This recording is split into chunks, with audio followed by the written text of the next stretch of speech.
be as specific as possible about what you're looking for. You can use strong language for sure, but you also want to just be clear, this is a right to know. You don't have to get specific, I don't think, because they'll know it's a right to know. Okay, so you say that in the original email? Yeah, You say and I under want right to any know. documents, data, I mean, but not included to, you know, not sorry, Not not limited to, thank you, Okay. not limited to, that, and everything. Okay, great. There is an organization called Right to Know New Hampshire, Okay. which you can find online. They will help you with any requests, free of charge. Oh, okay, great. Let me elucidate what's happening in Hampstead. They're on the 5th bond issue for the stream that this woman has had, okay?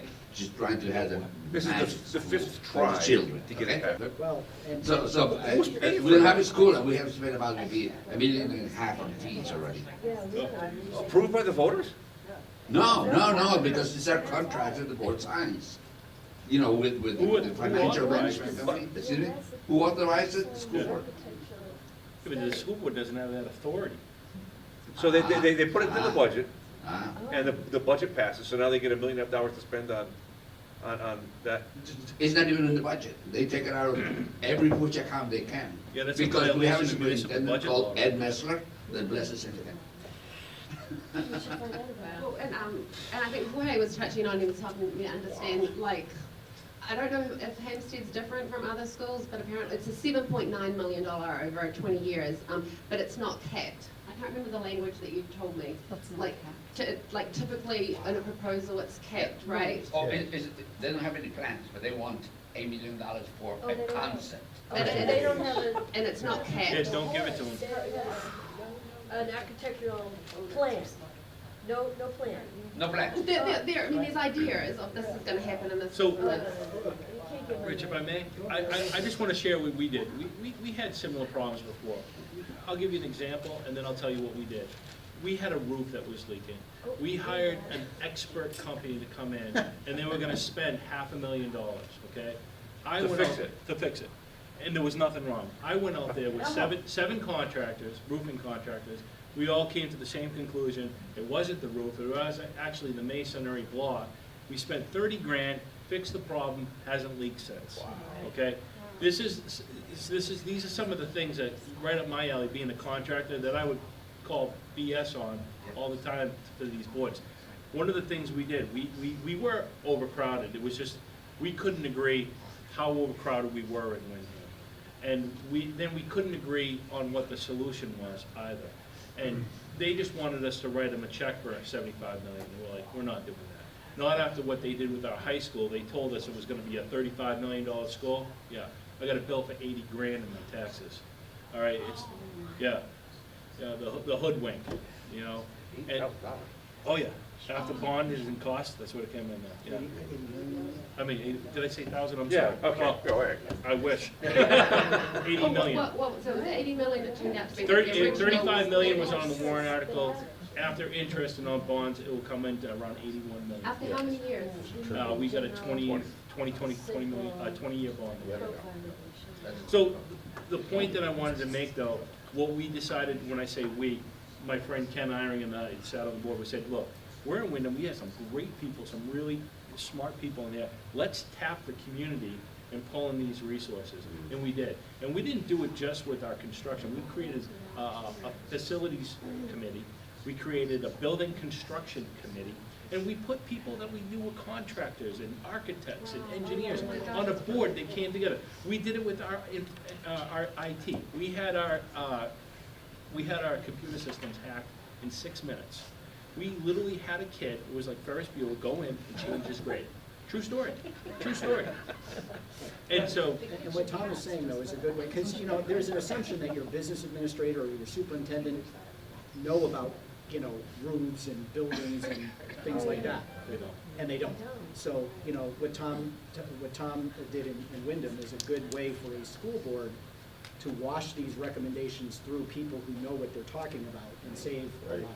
So what's your opinion on 7.9 million proposal not being capped? Is It's that not possible, unusual? it's not possible for us Yeah, to to give have you an opinion. It's not possible for you to make that decision either. Well, yeah, but I'm just wondering, is it normal? Is it normal with like renovation bills to not You have a have cap? so many questions that are unanswered that you need to take it right back to the beginning and take it all the way through to say, okay, what are the questions, what are the concerns? There is no How- norm, yeah. there is no Sure. norm to Yeah. compare it to, because we have no idea the scope of the project. And you don't want to just trust the expert, you want to be the Right, expert. right. no. You want to become the expert, is really what you Yeah, that's Yeah. right. That's right.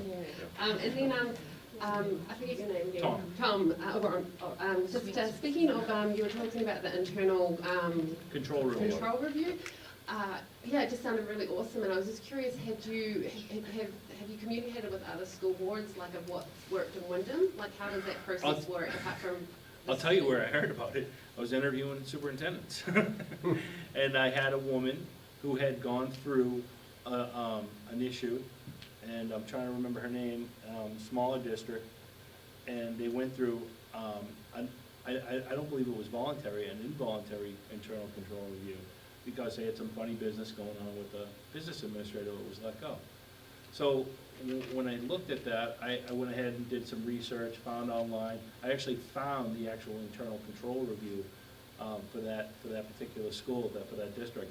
I read through it. I reached out to Melanson Heath myself. I mean, has anybody copied Wyndham? That's what I'm trying to figure out. Not Like, it that I sounds like a know of. great I don't know if system. anybody else has gone ahead and done that. Goffstown probably should, after they found $10 million in unspent fund balance after a number of years. And that's a board, they blame the business administrator, and rightly so. Superintendent should have been tossed, and the school board should have been fried, because those are people who are just nodding their heads and saying, oh, isn't this wonderful, and not asking the questions. So, fact is almost every school district in the state would probably do well to go through an internal audit. Yeah, I mean, But you will never get an administration to do it, unless it's a brand-new superintendent who does not want to be blamed for the crap that got. And really what you want to do, to that point, you want to take a look at the municipal budget laws, the laws that are on the books right now. We have a set of standards that we have to follow. And you see all the different codes that are based by the school, and, you know, if it's regular general education, special education. If you want to follow that guideline in the map, here's what they do. It's a big shell game about moving the money around. You cannot find from year to year to year where the money for middle school art supplies, $5,000, next year, $5,000, went up 252. You can't draw that Gantt chart through that. What they do is can. You can? Oh, yeah. Oh, we couldn't. Hire him. Yeah. No, not me, the district, it's not me. So one of the things that we did is we do now, but 4 years ago, you couldn't do that. And that's one of the telltale signs, and it's a red flag that comes up, is when you can't do that, Right. you know they're manipulating the budget. Yeah. So that's my Thank question. you for the commercial. That's the subject of my seminar in April. How to read it, how to actually go through it. Toss it And over if to we get a Jorge. chance, I'm gonna show you what we get for finance reports each month in Manchester, so you all can see, because I think actually we've made it, I was the chairman in the last term, the mayor didn't want me to be chairman this time. But we made a lot of changes that made the district's finances a whole lot easier to follow, both for board members and the public, and I'll be able to show you that if we get there. So yeah, If I so can just get to the computer yeah, screen. so just briefly, that's why it was, like, I'm just imagining that if you could type up your, review of what's worked in, Wyndham, what's worked in Manchester, and then that's available to show to other school boards, like I could take to my school board and say, hey guys, this has worked They in will Wyndham, not what like do you you to think? bring that to you. Right, but do you know what I mean? That it's credible and it's all like, Yeah. it's all. We spent like, it's $21,000 results on that internal control review. It was done by a professional company, and it made significant changes to our Right. administrative staff. Right, but here's the thing that you have to understand, is you assume that your school board will care. But some do, like there's this new guy running, and I actually think that, yeah, Right, he but- would be like on. So you're gonna have to make this an issue for the public to vote on. You're gonna have to make, when you bring this stuff forward, you actually want the people who are being irresponsible to continue to be irresponsible, so you can turn around and show your voters Right. that they need to change. And, Donna Green, in a way, never got to see never got to experience the fruit of her labor on the Timberlane Regional School Board. But now that she's off it, you can see that all of the work that she did to highlight the abuses of the district office brought people onto that school board. Some were outright defeated, some knew they were gonna go down in flames and didn't run again. And now, every now and then, I catch a news story about how the Timberlane Regional School Board or its budget committee are sticking it to the superintendent and not putting up to this, that, and the other thing. And so what you have to understand is that it is a political process. And by the way, give my regards to Mr. Cipriano. The other thing I want to bring up too is, I don't know if your town has a formal budget committee, but one thing that I learned It has an over advisory budget committee. the last year is that budget committees aren't just responsible for creating the budgets that are presented to your town That folks. Hampstead. They have the responsibility of providing fiscal oversight throughout the whole year. And I just learned this.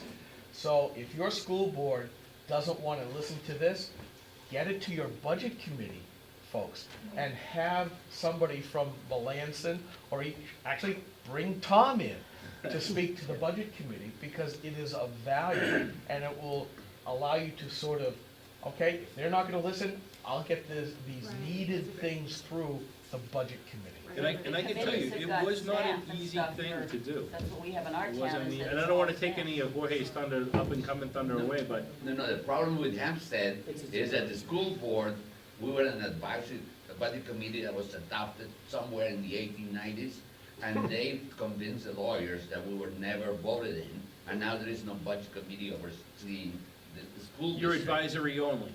Not even that. We were anyway, an advisory committee, we're not a municipal budget Right. committee under 3260. So now there is no one looking at their numbers. Right. So we had two things. We formed a budget committee that basically revamped our entire budget, so now none of that can happen. Even transfers have to come to the board. We basically say, you, the voters, you tell us what we spend it per the line item. If there's a transfer, and you're gonna go from one line item to another, comes to the board, has to have approval. Then we went even further, we created an audit committee to go over that Melanson and Heath internal control review, implementing policies, and basically, we had 130 serious risks and deficiencies you heard me mention earlier. We corrected all those. And then just, last question, just, Not all of them, I take that back, there's some out there. Just talking about transparency, so in Hampstead we have a town Facebook group, which is great. Like, you know, people share different stuff, or it can get a little bit heated of different opinions. But there's some school board members that share as well, and I was thinking it could be valuable, like, to even have like a separate Facebook group, like just for the school board. We have that, go look for it. Oh, yeah, no, I mean like within each town to communicate. Glenn, what's your thoughts on that as school board members, like You can't do it. communicating? No. Yeah. You Oh, you can't do it, can't? because as a school board member, if you or a quorum of your board are discussing any issue on social media, it's considered a meeting, and it's in violation of state law. So if there were going to be a Facebook group of school board members where they could dialogue with the public, that would most likely run afoul of the state's right to know, or open media, or open media Yeah, well, laws, the open Bedford, meeting the laws. groups in Bedford, one of the board members would sit in and offer advice or information if they asked for it, but we would have no more than 2 on any Facebook page. And we have one Facebook page that's absolutely toxic, so I got out of that because it was that painful. So you can make, as a board member, you can make You comments. can make comments in as an individual, not speaking for the board, Right, but you can offer public- information, and after that, you can probably stay It's out a of it. bad idea. It's a bad Yeah, idea. it's a bad idea. Yeah, because you might have board, okay, it might be hard in my board's case because there are 15 members to get 8 board members commenting on something. But the moment you cross a quorum, you've had a meeting. Yeah. The business is done. At the meeting. Oh, okay, interesting. Okay, thank you very much.